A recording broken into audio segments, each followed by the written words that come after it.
Hello everybody.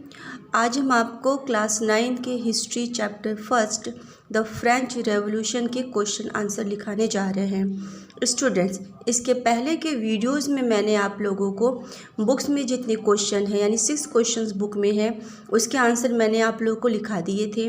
उसके अलावा मैंने 1 मार्क्स के भी अलग से कुछ क्वेश्चंस बनाए थे, वो मैंने आप लोगों को लिखा दिया था। आज के इस वीडियो में मैं आप लोग को 3 मार्क्स के क्वेश्चन का आंसर लिखाऊंगी। सो आप लोग बहुत ध्यान से देखिएगा और लिखिएगा, क्योंकि ये चैप्टर भी आपका बहुत इम्पॉर्टेंट है और इसके क्वेश्चंस भी बहुत इम्पॉर्टेंट है।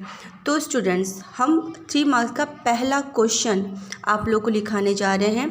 क्वेश्चन आपकी बुक में नहीं है, क्वेश्चन मैंने खुद बनाया हुआ है, तो आप लोग क्वेश्चन पे भी बहुत ध्यान दीजिएगा, ठीक है। तो पहला क्वेश्चन है, explain 3 reasons why treasury of France became empty. ठीक है, 3 रीज़न बताना है कि क्यों फ्रांस का जो खजाना था क्यों खाली हो गया था। ठीक है, फिर से क्वेश्चन देखिए, explain 3 reasons why treasury of France became empty. Okay, तो आंसर है आप इसका, the French treasury became empty because of the following reason. मैंने आपको कहा था ना कि हर क्वेश्चन के आंसर आप पॉइंट वाइज लिखेंगे तो मार्क्स अच्छे मिलेंगे। ठीक है, तो फर्स्ट पॉइंट है, long years of war had drained the financial resources of France.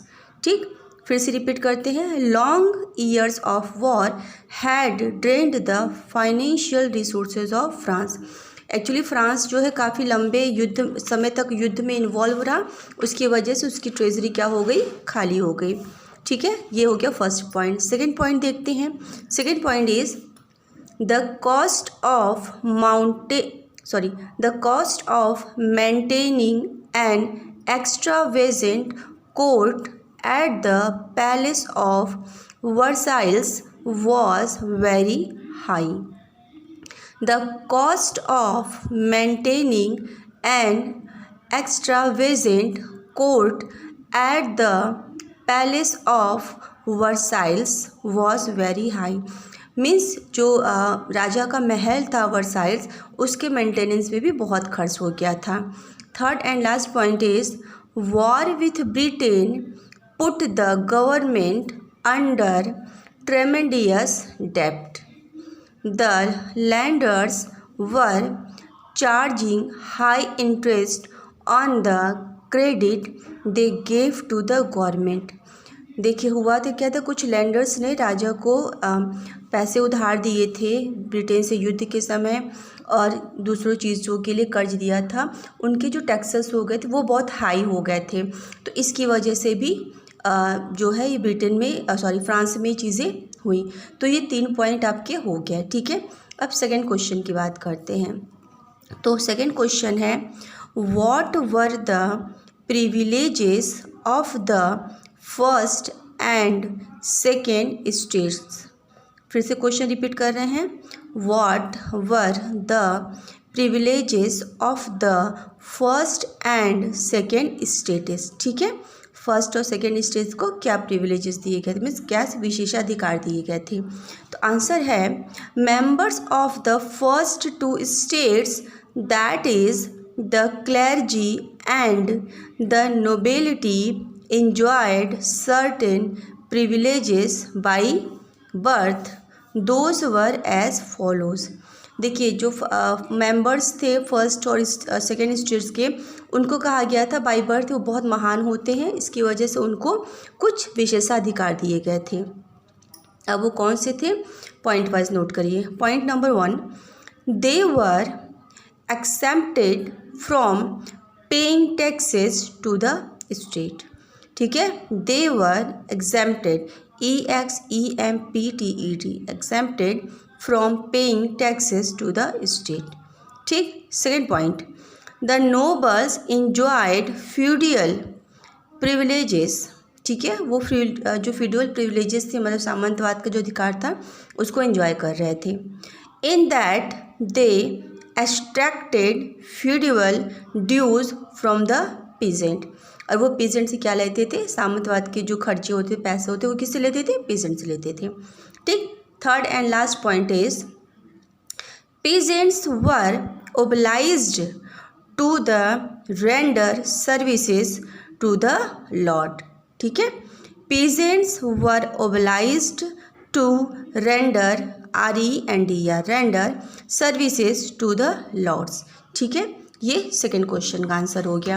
अब थर्ड क्वेश्चन पे आते हैं। Third question is what was the importance of 4 August 1789। ठीक है, मीन्स 4 अगस्त 1789 में 1789 का क्या इंपॉर्टेंस है, क्या महत्व है। तो first point is on 4 August 1789 the National Assembly passed a decree abolishing in federal system of obligations and taxes. ठीक, फिर से ध्यान दीजिए। On 4 August 1789, the National Assembly passed a decree abolishing in federal systems of obligations and taxes. Second point is members of the clergy were also forced to give up their privileges. Members of the clergy were also forced to give up their privileges। जो clergy के members थे उन्होंने अपने privileges को क्या किया, खुद छोड़ दिया था। Next, tithes were abolished and lands owned by the church were confiscated. ठीक है, जो टाइथ था, टैक्स था, उसको भी हटा दिया गया और चर्च की जो ज़मीनें थी वो भी उनसे वापस ले ली गई। ठीक, तो ये थर्ड क्वेश्चन का आंसर हो गया 3 पॉइंट में। अब फोर्थ क्वेश्चन की ओर चलते हैं। फोर्थ क्वेश्चन इज, और देखिए ये फोर्थ क्वेश्चन दिखाने जा रही है, क्वेश्चन भी आपको बहुत इंपॉर्टेंट है। ठीक है, बहुत से एग्जाम में पूछे भी जाते हैं। ठीक, तो इसको इंपॉर्टेंट लिख भी लीजिएगा। तो क्वेश्चन है differentiate between active and passive citizen. ठीक है, एक्टिव सिटीजन और पैसिव सिटीजन में क्या डिफरेंस था वो बताना है। तो आंसर लिखिए। Answer is the active and passive citizens were differentiate on the following basis. ठीक, अब आप हेडिंग लिखेंगे एक्टिव सिटीजन। ठीक है, पहले आप जो मैंने पहले बताया कि the active and passive citizens were differentiate on the following basis, इसको लिखने के बाद आप पॉइंट लिखेंगे और लिखेंगे एक्टिव सिटीजन, हेडिंग लिखेंगे। इस हेडिंग में फर्स्ट है only men above 25 years of age who paid taxes equal to at least 3 days of a laborer's wages ahead to the states of active citizens। फिर से सुनिए, only men above 25 years of age who paid taxes equal to at least 3 days of a laborer's wages had the status of active citizen। यानी जो 25 साल के ऊपर हो, 3 days का वेजेस के जो लेबर पाता हो वो टैक्स में पे करता हो। Second, only active citizen were entitled to the vote, और सिर्फ इन्हीं लोगों को, एक्टिव सिटीजन को क्या किया गया था, वोट देने का अधिकार मिला था। ठीक, अब पैसिव सिटीजन का हेडिंग लिखेंगे और फर्स्ट पॉइंट लिखेंगे the remaining men and all women were classified as passive citizen। Passive citizen में कौन आती थी, औरतें आती थी। तो लास्ट जो पीजेंट वगैरह शू में करते थे वो आते थे। ठीक, ये फर्स्ट पॉइंट हो गया। सेकेंड पॉइंट है passive citizens were not entitled to the vote, और इनको वोट देने का भी कोई अधिकार नहीं मिला था। ठीक है, अब फिफ्थ क्वेश्चन की ओर चलते हैं। फिफ्थ क्वेश्चन है right a short note on the Jacobins club. ठीक है, जैकोबिन्स क्लब के बारे में आपको एक शॉर्ट नोट लिखना है। ठीक है, तो first point is the members of the Jacobins club belonged mainly to the less prosperous section of the society. फिर से देखिए, the members of the Jacobin clubs belonged mainly to the less prosperous sections of the society. ठीक, यानी जो Jacobian clubs के member थे वो छोटे तबके के लोग उसमें पार्टिसिपेट होते थे, मतलब एकदम जो छोटा शू मेकर हो गया या फिर पीजेंट हो गया, आर्टिसियन हो गया, वो भी इसमें इन्वॉल्व रहता था। Second point is they included small shopkeepers, artisans and daily wages worker. जो मैंने आपको बताया ना वही इसमें नीचे लिखा हुआ है। They included small shopkeepers, artisans and daily wage workers. ठीक, यानी इसमें कौन कौन इंक्लूड थे? स्मॉल शॉपकीपर हो गए, आर्टिसंस हो गए, और जो डेली वेजेस के वर्कर्स थे वो इंक्लूड थे। ठीक है, अब लास्ट पॉइंट है। Last point is their leader was Maximilian रॉब्सपायर।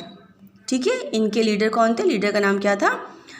There leader was Maximilian Robespierre. Spelling पे ध्यान दीजिएगा, मैक्समिलियन, MAXIMILION, मैक्समिलियन, MAXIMILION। ठीक, और रॉबस्पायर, ROBESPIERRE। ठीक है स्टूडेंट, तो आज का जो मैंने क्वेश्चन आंसर आप लोग को 5 क्वेश्चन लिखवाए, ये आप लोग लिख लीजिएगा। इसके नेक्स्ट वीडियो में इसके कुछ क्वेश्चंस और बचे हुए हैं। ठीक है, मैं वो लिखवाऊंगी, और एक मैं लॉन्ग क्वेश्चन लिखवाऊंगी जो कि 5 to 10 मार्क्स का होगा। ये मैक्सिमम, ये सबसे ज़्यादा एग्जाम में पूछा भी जाता है, और ये क्वेश्चन जो है बहुत ज़्यादा इंपॉर्टेंट भी है। ठीक है स्टूडेंट, आई होप आप लोगों को आज के क्वेश्चन आंसर समझ में आ रहे होंगे। कोई स्पेलिंग वगैरह मिस्टेक हो सकती है, हो सकता है क्योंकि मैं भी लिख के सर्च करके करती हूँ, मुझसे भी हो सकता है और आप लोगों से भी हो सकता है। तो आप ट्राई ये करिएगा कि बुक से भी आप लोग एक बार रीडिंग कर लीजिएगा, क्योंकि टाइपिंग में प्रॉब्लम हो जाती है। तो स्टूडेंट, आज के लिए बस इतना ही। कल फिर मिलेंगे नेक्स्ट वीडियो के साथ। Thank you for watching.